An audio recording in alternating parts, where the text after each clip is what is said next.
là cái chỗ này nó gọi là Vancouver Art á, downtown. Hôm nay là thứ bảy. Và bên cạnh sau này nó có cái chỗ nó gọi là cái Japanese market á, của người Nhật Bản, người ta tổ chức cái này.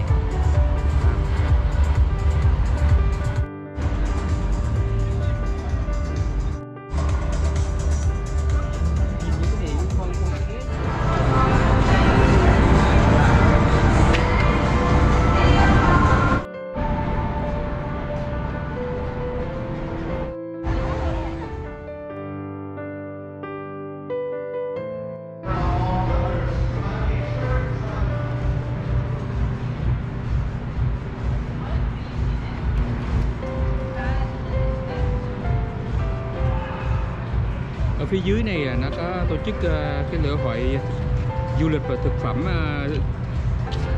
và ẩm thực người Philippines.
salt and lime.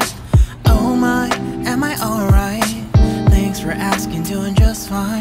Can I say that you're looking real nice? We'll love to chat right now before I get high. When you gaze into my eyes, I feel like I'm on cloud nine. You bang harder than 4th of July.